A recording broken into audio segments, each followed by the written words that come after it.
हमारे YouTube channel study with Jagroop में आप सभी का हार्दिक स्वागत है।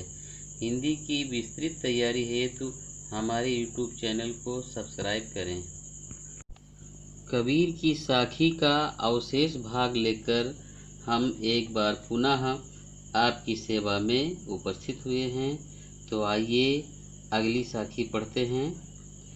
अंखड़ियाँ झाई पड़ी पंथ निहारी निहारी, अंखड़ियाँ झाई पड़ी पंथ निहारी निहारी, जी भड़िया छाला पड़ा राम पुकारी पुकारी कबीरा, राम पुकारी पुकारी। प्रस्तुत साखी में संत कबीरदास ने विरह से व्याकुल जीवात्मा के दुख को दर्शाया है। कबीरदास जी कहते हैं कि परमात्मा रूपी प्रीतम की राह देखते देखते मेरी आँखें इतनी थक गई हैं कि अब उनके सामने अंधेरा छाने लगा है और नाम पुकारते पुकारते जीभ में छाले पड़ गए हैं। मेरी व्याकुलता बढ़ती जा रही है और अभी तक परमात्मा ने दर्शन नहीं दिए। मैं निरंतर उनके नाम को पुकार रहा हूँ, फिर भी उन्होंने मुझ पर अभी तक कृपा नहीं की।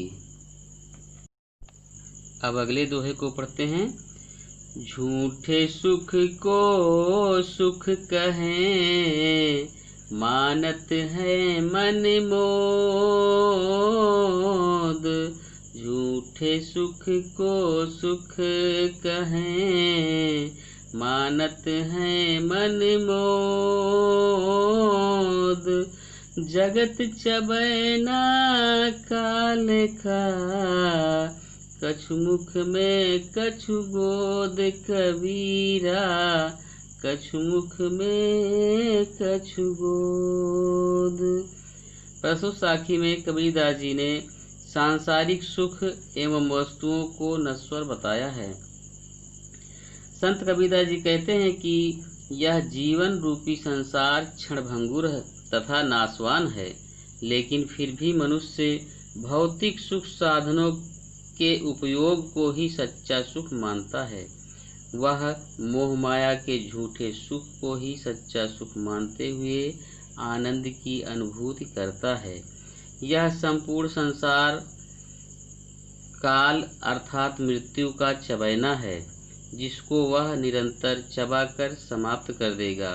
इसने कुछ चबैने को अपने मुख में रखा हुआ है तथा कुछ को नष्ट करने के लिए गोद में समेटा हुआ है, अर्थात संसार को नष्ट करने का काल का यह क्रम निरंतर चल रहा है।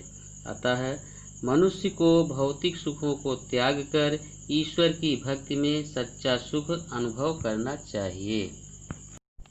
अब अगले दोहे को पढ़ेंगे। जब मैं था तब हरि नहीं, अब हरि हैं मैं नहीं। जब मैं था तब हरि नहीं, अब हरि हैं मैं नहीं। सब अंधियारा मिटी गया, जब दीपक देखा माही कबीरा, दीपक देखा माही। प्रस्तुत साखी में कबीरदास ने बताया है कि अहंकार मुक्त होने पर ही मनुष्य ईश्वर को प्राप्त कर सकता है। संत कबीरदास जी कहते हैं कि जब मैं अपने अहंकार में डूबा हुआ था तब प्रभु को नहीं देख पा रहा था, लेकिन जब ज्ञान रूपी प्रकाश मेरे अंतर्मन में प्रकाशित हुआ तब अज्ञानता का अंधकार स्वतः ही मिट गया और ईश्वर के साक्षात दर्शन हो गए। ज्ञान रूपी दीपक के प्रकाश ने अंधकार रूपी अज्ञानता को मिटा दिया है तथा अहंकार को दूर हटाकर मेरे हृदय में ज्ञान का आलोक भर दिया है। अतः परमात्मा से मिलन के लिए यह आवश्यक है कि हम अंधकार रूपी अज्ञान एवं अहंकार को नष्ट कर दें। अब अगले दोहे को पढ़ेंगे। कबीरा कहा गरबियो ऊंचे देखिया वास।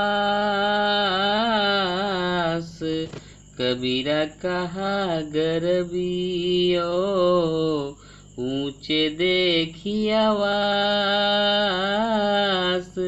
काल्हि पर्यूं भुए लोटड़ा ऊपर जामै घास। कबीरा ऊपर जामै घास। प्रस्तुत साखी में संत कबीर ने धन दौलत पर गर्व न करने का उपदेश दिया है। संत कबीरदास जी कहते हैं कि यह पूरा संसार और यहाँ व्याप्त सभी भौतिक सुख साधन क्षणभंगुर हैं। इसलिए मनुष्य को कभी भी ऊंचे महलों तथा धन दौलत पर गर्व नहीं करना चाहिए, क्योंकि ये सभी वस्तुएं नाशवान हैं। अतः कुछ ही दिनों में ये धरती पर गिरकर नष्ट हो जाएंगी और इन पर घास उग आएगी। अब अगले दोहे को पढ़ते हैं। यह ऐसा संसार है जैसा सैंबल फूल।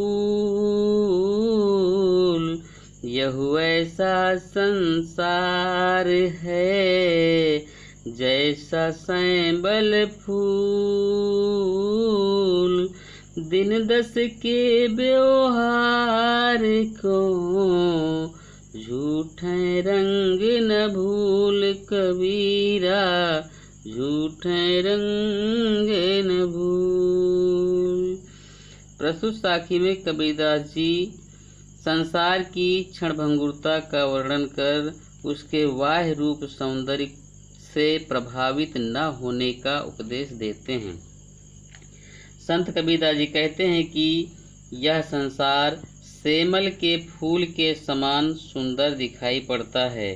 सेमल का फूल लाल रंग का होता है और जब खिलता है तो सबको आकर्षित कर लेता है, परंतु यह आकर्षण अधिक समय तक नहीं रहता, क्योंकि यह जल्दी ही नष्ट भी हो जाता है। उसका फल भी खाने योग्य नहीं होता, क्योंकि उसमें रुई भरी होती है। कबीरदास जी कहते हैं कि हे मनुष्य, तू सेमल के पुष्प की भांति आकर्षण संसार के मोह में मत पड़। यह आकर्षण कुछ ही समय का है। अब अगले दोहे को पढ़ते हैं। इहि अवसरि चेत्या नहीं पशु ज्यों पाली देह। इहि अवसरि चेत्या नहीं पशु ज्यों पाली देह। राम नाम जाड्या नहीं अंति पड़ी मुख से। कबीरा अंति पड़ी मुख से। प्रस्तुत साखी में कबीरदास जी ने कहा है कि मानव जीवन को व्यर्थ नहीं गंवाना चाहिए और इसे ईश्वर भजन में लगाना चाहिए।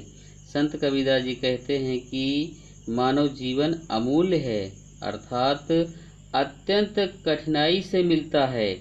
इस जीवन की प्राप्ति मनुष्य के लिए एक अवसर है, अतः मनुष्य को इस जीवन का महत्व समझना चाहिए तथा अपना मन प्रभु स्मरण में लगाना चाहिए।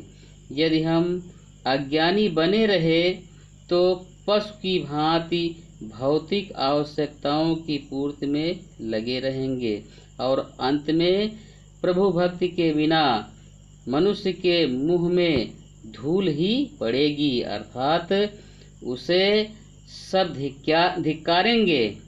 अतः परमात्मा का स्मरण ही मनुष्य का प्रथम कर्तव्य है और इसी से वह मोक्ष की प्राप्ति कर सकता है।